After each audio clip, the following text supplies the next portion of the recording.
నగర్ జిల్లా ఇది పోరాటాల గడ్డ. ఇక్కడి నుంచే ప్రారంభించాలని భావించి ఇదే ఎస్ఆర్ఆర్ కళాశాల మైదానంలో ఇదే రాత్రి సమయంలో మే 17వ తేదీ 48 డిగ్రీల ఎండ అయినా కూడా ప్రజల చైతన్యం ఉన్న జిల్లా అని చెప్పి తెలంగాణ ఉద్యమం కోసం ఊపిరిలూదాలని నమ్మి ఇక్కడికి వస్తే ఆనాడు మీరు తెలంగాణ జెండాను ఆకాశమంతా ఎత్తిన గడ్డ ఈ కరీంనగర్ గడ్డ. ఈ కరీంనగర్ గడ్డ మట్టినే బొట్టుగా పెట్టుకొని ఇక్కడనే పిడికిలెత్తి కార్యాచరణ చెప్పి నేను ఉద్యమం కోసం బయలుదేరిన తర్వాత కథంతా మీకు తెలుసు. మీరే కథానాయకులు, మీరే నన్ను ముందుకు నడిపిండ్రు. కానీ కాంగ్రెస్ పార్టీ ఎటువంటి పార్టీ? నువ్వెక్కడిదివా, మాతో నువ్వు గెలిచినావు కేసీఆర్, అసలు నీకు లెక్కేంది, నీ బిషాదేంది అని మాట్లాడితే ఆనాడున్న కేంద్ర మంత్రి పదవిని ఎంపీని కూడా నేలకేసి కొట్టి రారా నా కొడుక కరీంనగర్ కన్నా నేను మళ్ళీ ఇక్కడికి వచ్చిన. ఎన్ని కోట్లు ఖర్చు పెట్టినరో, ఎన్ని మాయోపాయాలు చేసినరో, మొత్తం రాష్ట్ర ప్రభుత్వం ఎన్ని గింగిరాలు కొట్టిందో మీకు తెలుసు నాకంటే ఎక్కువ. కానీ బ్రహ్మాండంగా మళ్ళొక్కసారి ఇది పదునైన కరీంనగర్ గడ్డ బిడ్డ, ఇది తెలంగాణ అడ్డ అనే పద్ధతిలో 2.5 లక్షల మెజార్టీతో నన్ను గెలిపించి మరొక్క మారు తెలంగాణ చైతన్యాన్ని చాటిన గడ్డ ఈ కరీంనగర్ గడ్డ. రాజకీయాలలో పరిణామాలు జరుగుతుంటే మనం మంచిగా చేసినాం, తెలంగాణ సాధించినాం. నేను మీకు ఒకటే మాట మనవి చేస్తా ఉన్నా, కొన్ని సందర్భాలలో అత్యాశకో దురాశకో లేదా మరో రకంగానో ప్రజలు మోసపోతారు. మొన్న కూడా మోసపోయి కాంగ్రెస్ పార్టీని గెలిపించాను. ఈరోజు 3 నెలల లోపలనే 100 రోజుల్లోనే ప్రజలు ఏం జరుగుతుందో మీకు తెలుసు. మీరందరు గ్రామాలలో ఉంటారు. ఏం మాట్లాడతామంటే మేము ఎక్కువ ఇస్తాం, మీకు 6 సందమామలు పెడతాం, 7 సూర్యులు పెడతాం అని మాట్లాడింది. రైతు బంధు 15,000 వేస్తాం, కళ్యాణ లక్ష్మికి తులం బంగారం కల్పిస్తాం. ఇవాళ నోటికి మొక్కాలే 420 హామీలు ఇచ్చింది, బయలుదేరింది. ఇవాళ ఏం మాట్లాడుతుండ్రు? రైతు బంధు అడిగితే చెప్పుతోను కొడతామంటాడు ఒక మంత్రి. నేను చెప్పిన బిడ్డ, రైతుల చెప్పులు చాలా బందోబస్తుంటాయి, దబ్బన వాళ్ళు అదే పనికెత్తుకుంటే ఏమవుతుంది మీకు గతి అని కూడా నేను చెప్పిన. బందోబస్తు ఉండే ఆ రైతుల చెప్పులు. మంత్రిగా ఉన్న వ్యక్తి రైతు బంధు అడిగితే చెప్పుతోను కొట్టుకుంటాడు. ఇంకెవడో సన్నాసిగాడు కూడా అంటాడు. అంటే ఏందన్నట్టు? ఇప్పుడు ఇన్న ముఖ్యమంత్రి ఆయనను 6 గ్యారెంటీలు ఇవ్వయా, కరెంట్ ఎందుకు మాయమైందా, నీళ్ళు ఎందుకు మాయమవుతున్నాయని అడిగితే ఆయన నేను పండబెట్టి తొక్కుతా, పేగులు మెడలేసుకుంటా, పెండ ముఖానికి రాసుకుంటా, చీరుతా సంపుతా, మానవ బాంబునైతా, మట్టి బాంబునైతా అని మాట్లాడతాడు. ఇంత అసహనమా? ఒక ముఖ్యమంత్రి మాట్లాడవలసిన భాషనా ఇది? పద్ధతా? తెలంగాణ రాష్ట్రానికి సమాజానికి ఇది ఒక గౌరవమా? దయచేసి ప్రజలు ఆలోచించాలని చెప్పి నేను కోరుతా ఉన్నా. ఈ కరీంనగర్ గడ్డ నుంచి యావత్తు తెలంగాణ ప్రజానీకానికి నేను పిలిపిస్తా ఉన్నా. తెలంగాణ ముఖ్యమంత్రి అంటే తెలంగాణ మాట్లాడే మాటలు, ఆ ముఖ్యమంత్రి మాట్లాడే మాటలు, ఎవరన్నా ముఖ్యమంత్రి పదవులు ఉన్న వ్యక్తి మేము మానవ బాంబులం అయితే మనం మాట్లాడొచ్చునా? మాకు మాట్లాడరాదా? తిట్టానంటే తిట్టు తక్కువన్నాయా? ఇవాళ గీయాలకు మొదలు పెడితే రేపు గీయాల దాకా తిట్టచ్చు.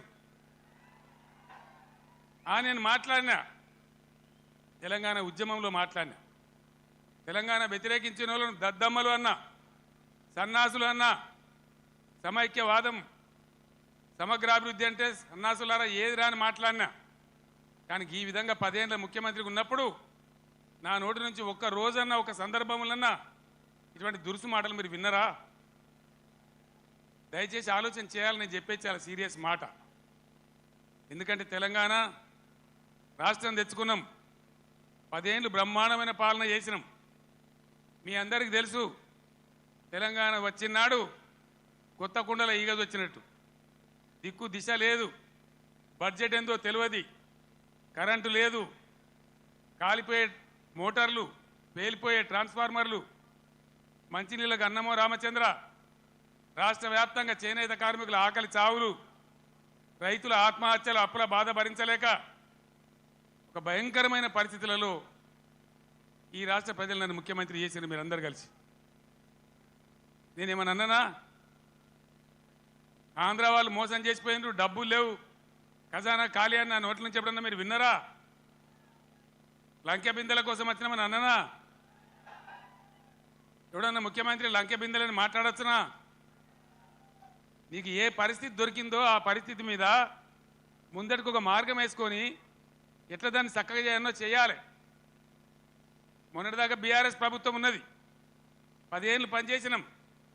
ఎస్, ప్రజలు మీకు ఇచ్చిండ్రు, మాకు అభ్యంతరం లేదు, మాకంత ఈర్ష్య కూడా లేదు.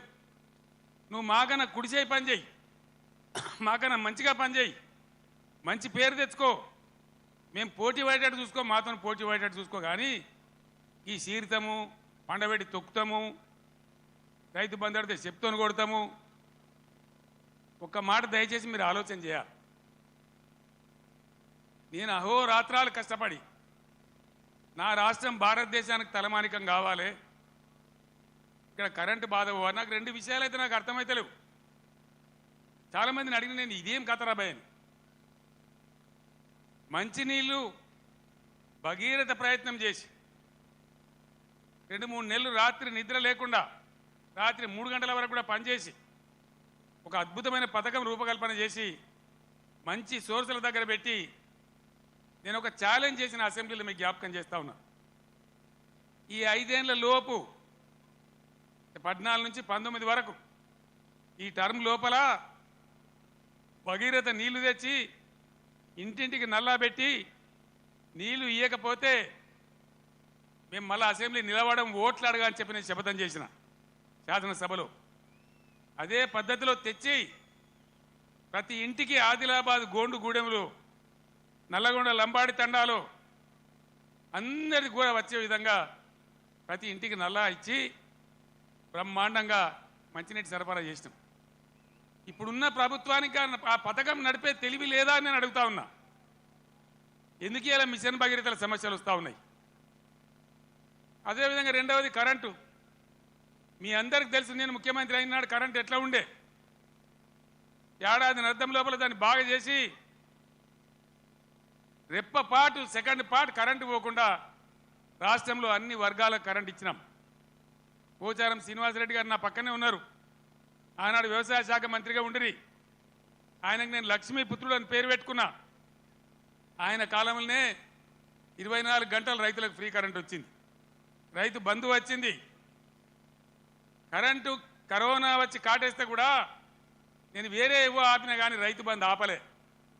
వ్యవసాయం జరగాలి, గ్రామాలు నిలబడాలి, రైతాంగం నిలబడాలని కరోనా వచ్చి బాధ పెట్టినా, ఖజానాల డబ్బులు లేకున్నా, అప్పో సప్పో చేసైనా సరే రైతు బంధు ఆపలే. ఇలాగా రైతు బంధు ఏ శాతం అయితే లేదా? కేసీఆర్ జర్ర ఇటు ముఖం మలగంగానే కట్క బంద్ చేసినట్టు కరెంటు బంద్ అవుతుందా? మేము చేసిన దాన్ని 9 ఏళ్ళు ఇచ్చిన దాన్ని ఈ చవడ దద్దమ్మలకు ఇయ్యలేదా? దయచేసి ప్రజలు ఆలోచించాలి. ఇలా మళ్ళీ మీరు కాంగ్రెస్కే ఓటేసినారు అనుకో, ఏమంటారు?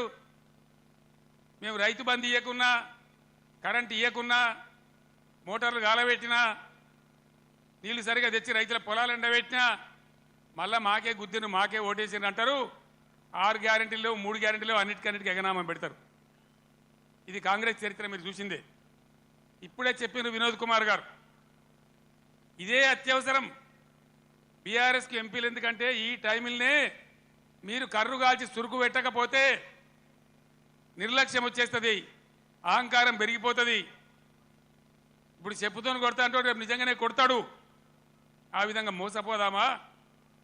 లేదు బీఆర్ఎస్ గులాబీ జెండా ఎగిరేసి బ్రహ్మాండంగా మన ఎంపీలను గెలిపించి ముందుకు పోదామా?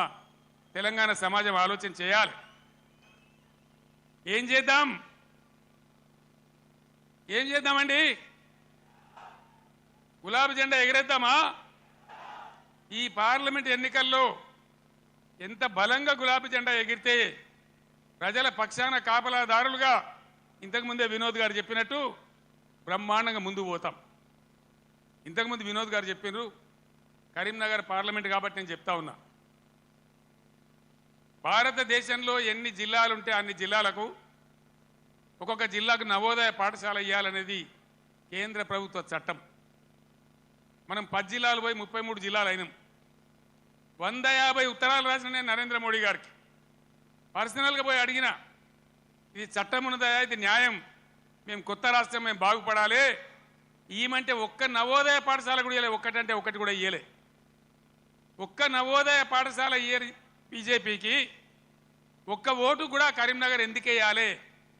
ఇవాళ దయచేసి ఆలోచన చేయాలి.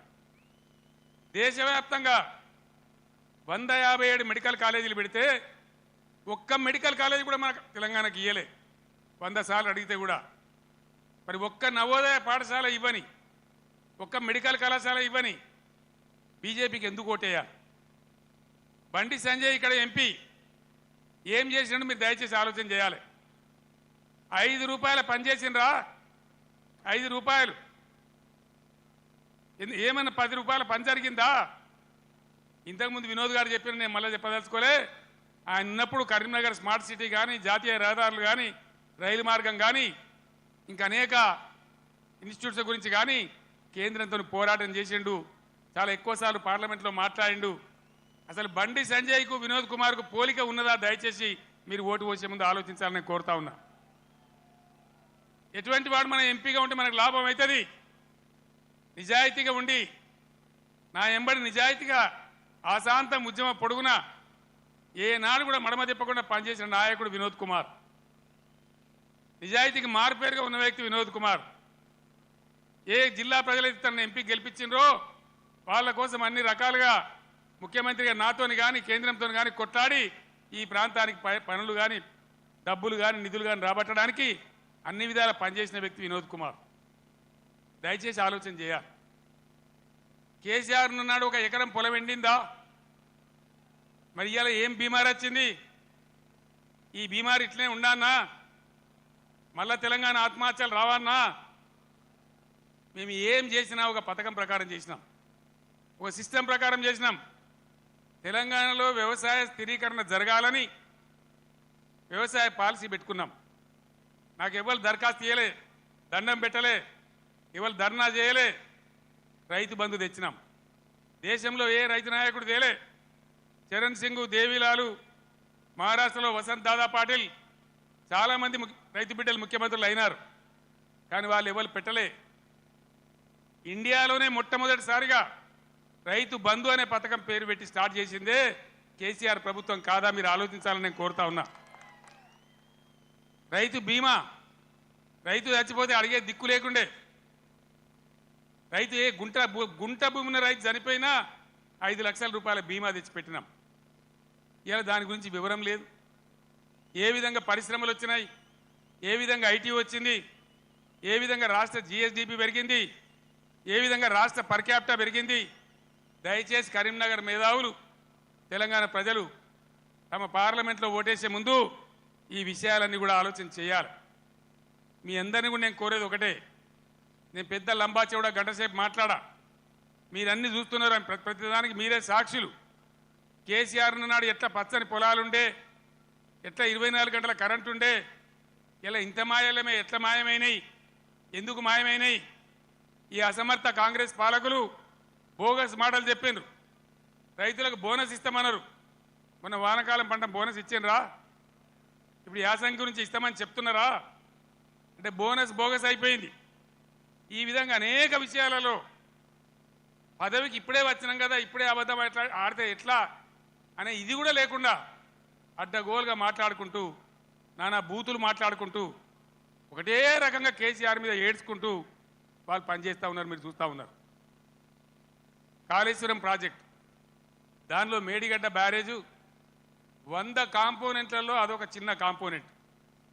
దాంట్లో కొంచెం ఇసుక జారి 2 పిల్లర్లు కుంగినాయి. అదేందో ప్రళయం బద్దలైనట్టు, దేశమే కొట్టుకపోయినట్టు.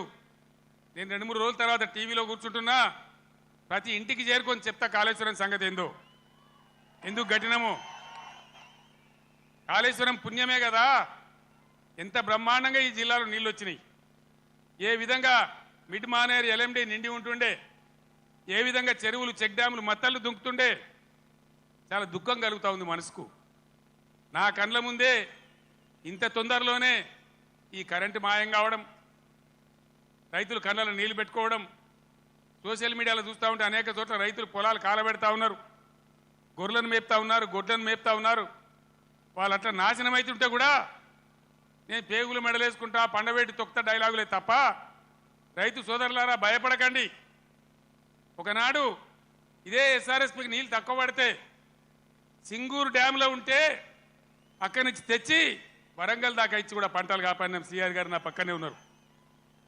ప్రభుత్వం అంటే అట్లా ఉండాలి, దమ్ము ఉండాలి, ధైర్యం ఉండాలి, రైతాంగాన్ని కాపాడాలనే ప్రేమ ఉండాలి. ఆ ప్రేమ ఉంటే, ఆ సోయి ఉంటే ఇవాళ ఈ పరిస్థితి రాకపోవు. ఎంతసేపు కేసీఆర్ని మన బదనాం చేయొచ్చా, మేడిగడ్డ ఈ గడ్డ చెప్పి.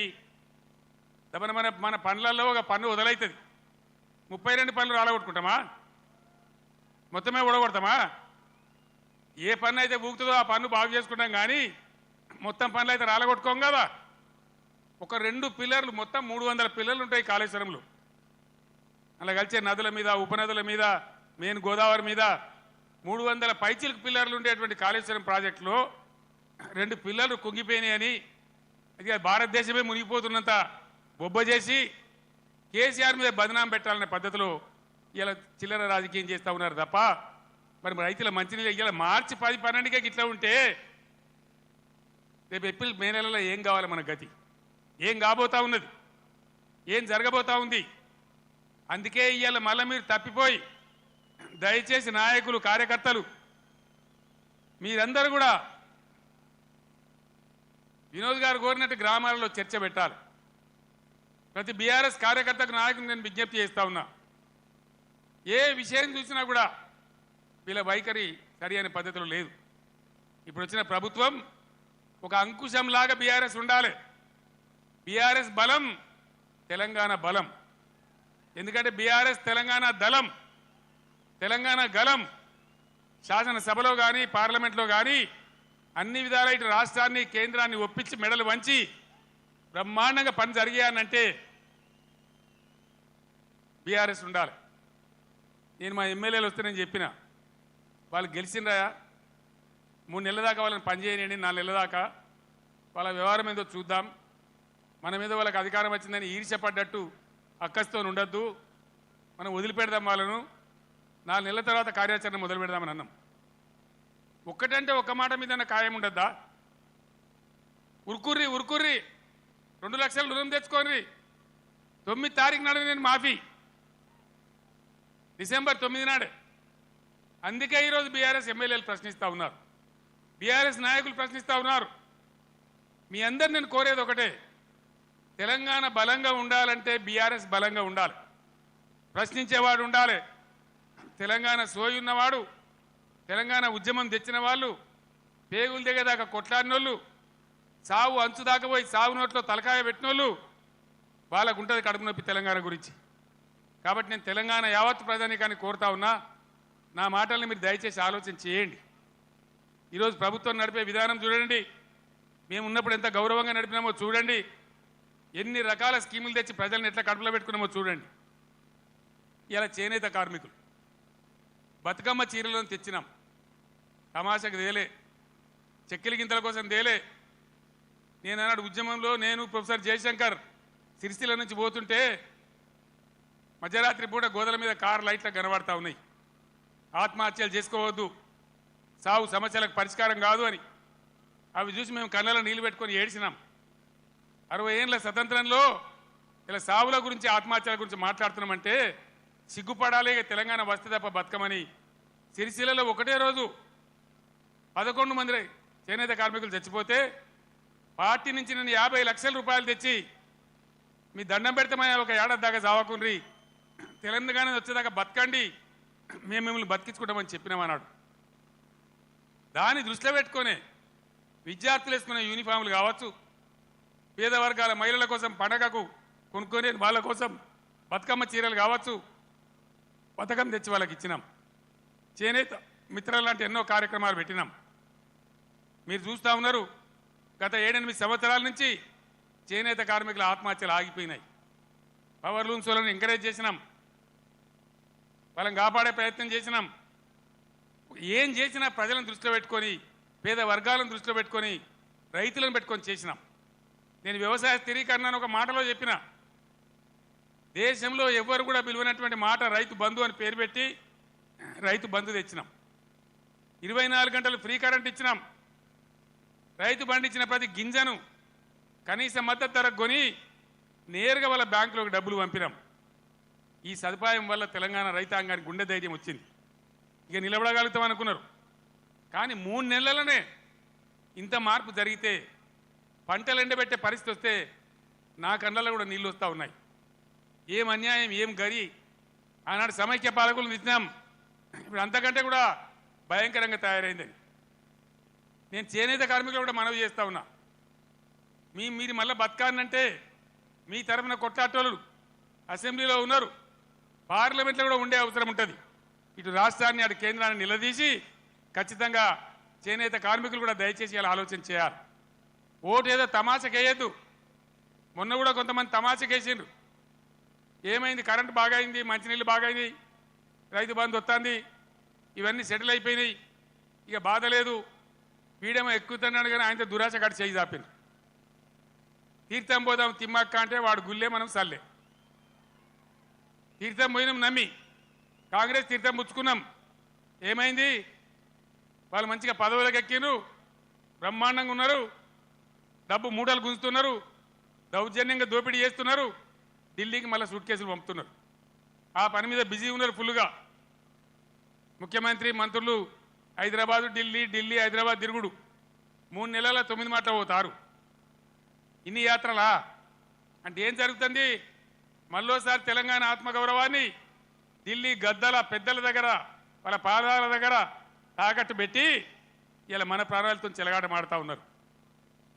ఇది ఇట్లే కొనసాగన్నా, ఈ విధంగానే ఉండన్నా, లేక ప్రజల పక్షాన బలంగా గలం వినిపించి పోరాడేటువంటి నాయకులు ఇలా పార్లమెంట్కో అన్న దయచేసి ఆలోచన చేయాలి. ఎందుకు బీఆర్ఎస్కు ఎంపీలు, ఇంతకుముందు 4 బీజేపీ ఎంపీలు ఏం చేసిండ్రు? ఏకైనా పైసలు తెచ్చిండ్రా? ఏమైనా లాభం చేసిండ్రా రాష్ట్రానికి? దయచేసి ఆలోచన చేయాలా. పట్టిగానే అలవోకగా తమాషాగా ఓట్లు వేయద్దు. భయంకరంగా ఇలా దేశం అన్ని విధాలు నష్టపోతూ ఉంది. ఈ దేశంలో అవసరానికి మించిన బొగ్గు నిల్వలున్నాయి. 360 బిలియన్ టన్నుల బొగ్గున్నది. 70,000 టీఎంసీల నీళ్లు నదులలో ప్రవహిస్తున్నాయి. 40 కోట్ల ఎకరాల సాగు భూమికి సరిపడే నీళ్లు బ్రహ్మాండంగా ఉన్నాయి. కేంద్రంలో కూడా సమర్థమైన ప్రభుత్వం ఉంటే బ్రహ్మాండంగా దేశం కరెంటు కొరత లేకుండా యావత్తు దేశమే ఉండే పరిస్థితి ఉంటుంది. మొన్న నన్ను మీరు ఇక్కడ ఆగబట్టింది, బ్రేక్ కొట్టింది, కానీ మొన్న నేను ఇక్కడ గెలిచి ఉంటే ఈ పాటికి సగం దేశంలో అగ్గి పెట్టేవాడిని, శిక్షించేవాడిని, మొత్తం దేశాన్ని చైతన్యం చేసేవాడిని. చిన్న దెబ్బ తగిలింది, పర్వాలేదు, ఓర్చుకుందాం, తట్టుకుందాం. మనం ఉద్యమాలు చేసిన వాళ్ళం, ఓకే ఉన్నోళ్ళం, పేగుల దగ్గర కొట్లాడే శక్తి ఉన్నోళ్ళం, ధైర్యం ఉన్నోళ్ళం, ధైర్యంగా ముందుకు పోవాలి. మేము దళిత బంధు తెచ్చినా, చేనేత కార్మికుల కోసం తెచ్చినా, రైతు బంధు తెచ్చినా, కులము మతము జాతి ప్రసక్తి లేకుండా మైనార్టీ రెసిడెన్షియల్ పాఠశాలలు పెట్టినా, బీసీలకు పెట్టినా, ఎస్సీలకు పెట్టినా, ఎస్సీలకు పెట్టినా, కులం చూడలే, మతం చూడలే, జాతి చూడలే. ఇలా మనం కూడా తెలంగాణ జాతిగానే నిలబడాలి, కలబడాలి. దయచేసి నేను మీ అందరినీ ప్రార్థించేది, నేను లంబా చౌడ ఉపన్యాసం చెప్పడానికి రాలే. ఒక మెసేజ్, ఒక టేకాఫ్. ఇది లక్ష్మీ గడ్డ కాబట్టి, ఇదే గడ్డ నుంచి తెలంగాణ సాధించినాం కాబట్టి నేను మీకు అందరికి ఒకసారి నమస్కరించి ఈ అప్పీల్ తెలంగాణకు చేసి బ్రహ్మాండంగా చేయాలని చెప్పి నేను ప్రయత్నం చేస్తూ ఉన్నాం. కాంగ్రెస్ గవర్నమెంట్లో మీరెవరు భయపడే అవసరం లేదు. నేను చెప్తా ఉన్నా, పోలీస్ సోదరులారా మీకు మనవి చేస్తా ఉన్నా, మీరు అనవసరంగా గ్రామాలలో చిచ్చులు పెట్టి సోషల్ మీడియా పోస్టులు పెట్టిన వాళ్ళని కూడా బెదిరిస్తా ఉన్నారు. ఇది మంచిది కాదు. మీరు చూడండి, ప్రజల స్పందన చూడండి. నేను అడుగుతా ఉన్నా, మీకు పోలీసులకు రాజకీయాలు ఎందుకండి? ఏమక్కర్నాయి మీకు రాజకీయాలు? ఇలా ఎవరికి అధికారం శాశ్వతం? మేము 10 ఏళ్ళు ఉన్నాం ప్రభుత్వంలో. మా మీద కూడా కొన్ని కుక్కలు మొరిగినా కానీ ఏమని పాపాన పడిపోతాడన్నాం, కానీ మేము ఈ దౌర్జన్యాలు చేయలే. మేము ఉన్ననాడు కనుక పోలీసులు ఇయ్యాల చేసే దౌర్జన్యాలు పోలీసుతో చేయిస్తే ఈ కాంగ్రెస్ వాడు ఒక్కడు మిగులునా అసలు ఈ రాష్ట్రంలో? మేము అటుపోలే, ఆ దారి పట్టలే. మేము ప్రజల సంక్షేమం కోసం పనిచేసినాం, 24 గంటల కరెంటు కోసం పనిచేసినాం, పేద ప్రజల ఆకలి తీర్చాలని పనిచేసినాం, ముసలి మురిగ వాళ్లకు 2000 రూపాయల పెన్షన్ ఇచ్చి ఆదుకున్నాం. ఎంత చెప్పినామో అంత అమలు చేసి చూపించినాం. ఒకటో అరణో తప్పితే అన్నిటికన్నీ అమలు చేసినాం. 1,70,000 మంది విద్యార్థులకు ఉద్యోగాలు కల్పించినాం. అన్నీ కూడా చేసినాం. సరే, జరిగింది ఏదో జరిగింది. భవిష్యత్తులో ఇప్పుడు జరగాల్సింది, నేను మీ అందరినీ కోరేది, ఈ కరీంనగర్లో నిలువెత్తున తెలంగాణ సోయి నింపుకున్నవాడు మన వినోద్ కుమార్. క్లీన్ క్యారెక్టర్ అన్న వ్యక్తి మన వినోద్ కుమార్. ఈయనకు బండి సంజయ్కి పోలిక లేదు, పొంతన లేదు, నక్కకు నాగలోకి అనుకున్న తేడా ఉంది. ఈ విషయాలు గమనించి ఎవరుంటే బాగుంటుంది అనేది మీరు నిర్ణయించి దయచేసి వినోద్ కుమార్ గారిని గెలిపించాలి అని నేను కోరుతా ఉన్నా. ఎవరన్నా ఈరోజు కాంగ్రెస్ వాడు కానీ బీజేపీ వాడు కానీ గుండెల నిండా జై తెలంగాణ అంటాడా? ఎవరనాలి? మళ్ళా ఇదే గులాబీ జెండా, ఇదే వినోద్ కుమార్ ఉపన్యాసం మొదలుపెట్టేటప్పుడు ముగించేటప్పుడు 2 సార్లు గుండె పగిలిపోయేలాగా జై తెలంగాణ అన్నాడు. నేను కూడా మీ అందరినీ కోరుతున్నా, ఆనాడు 17 నాడు 2001 మే 17 ఎట్లయితే సింహగర్జన చేసినామో అదేవిధంగా ఇలా మత సామరస్యంతో కులం మతం జాతి లేకుండా అందరం కలిసి ముందుకు పోవాలి, అందరం గొప్పగా బతకాలి. ఇవాళనే రంజాన్ ప్రారంభమైంది. తెలంగాణ వ్యాప్తంగా ఉన్న ముస్లిం సోదరులందరికీ ఈ కరీంనగర్ వేదిక నుంచి నేను రంజాన్ శుభాకాంక్షలు తెలియజేస్తా ఉన్నా, రంజాన్ ముబారక్ కూడా తెలియజేస్తా ఉన్నా. అందరం కలిసి తెలంగాణ జాతి యావత్తు ఏకతాటిపై నిలిచి కుల మతాలకు అతీతంగా అందరం బాగుపడే కోసం మళ్ళా ఈ గులాబీ జెండా ఉంటేనే తెలంగాణకు రక్ష. కాబట్టి ఈ పార్లమెంట్ ఎన్నికల్లో అన్ని స్థానాలలో కూడా మనం ముందుకు దూసుకొని పోవాలి. కార్యకర్తలకు నాయకులకు నా మనవి, పవర్ బ్రోకర్ గాళ్ళు ఎప్పుడు ఉంటారు, కొన్ని బేవార్స్ ఛానళ్ళు ఎప్పుడు ఉంటాయి. బీఆర్ఎస్ పుట్టినాడే అన్నారు, ఇది మకల పుట్టింది పుబ్బల పోతుందని. పుబ్బల పోలే మీ ఈపులే పలిగినాయి బిడ్డ, ఎక్కడి దాకా మిమ్మల్ని ధర్మమ్మ మీకు తెలుసు. తెలంగాణ ఉన్ననాడు ఉండేదాకా బీఆర్ఎస్ భూమి ఆకాశం ఉన్నన్ని రోజులు ఈ గులాబీ జెండా ఉంటుంది, ఇది ఖాయమని చెప్పి నేను మనవి చేస్తా ఉన్నా. అక్కడనో ఇక్కడనో కూడా తలమాంచ కూడా ఒకడో ఇద్దరో పోతే కొన్ని బేవార్స్ ఛానళ్ళు ఇక బీఆర్ఎస్ కథమైపోయిందని మాట్లాడుతూ ఉన్నారు. అట్లా ఇదివరకు కూడా అట్లా అన్నోడు కథమైంది, కానీ గులాబీ జెండా ఇప్పుడు కథం కాలే బిడ్డ, యాది పట్టుకోవాలి, జాగ్రత్త. మీ దొంగ ప్రచారాలకు ఇప్పుడు ఇక్కడ భయపడేవాడు లేడు. మరి కొద్ది రోజులలోనే ఎంత వైభవంగా బీఆర్ఎస్ వచ్చి మళ్ళీ ఎట్లా తెలంగాణను తీర్చిదిద్దుతుందో మీరే కళ్ళారా చూస్తారు, మళ్ళీ మీరే సలాములు కొట్టుకుంటూ వస్తారు. కాబట్టి మీ బేవార్స్ బ్రోకర్ ప్రచారాలు బంద్ చేయండి. ఎవడో నలుగురు పోతే మనకు పెద్ద పోయేదేం లేదు. ధైర్యంగా ఉన్న కార్యకర్తలు ప్రజాశక్తిని కూడదీసి మనం ముందుకు పోయి అద్భుతంగా మళ్ళా విజయాన్ని సాధిద్దాం, మన రాష్ట్రాన్ని గొప్పగా తీర్చిదిద్దుకుందాం. ఈ పార్లమెంట్ ఎన్నికల్లో కరీంనగర్ నుంచి వినోద్ కుమార్ గారిని గెలిపించాలని కోరుతున్న సెలవు తీసుకుంటామని. జై తెలంగాణ, జై తెలంగాణ.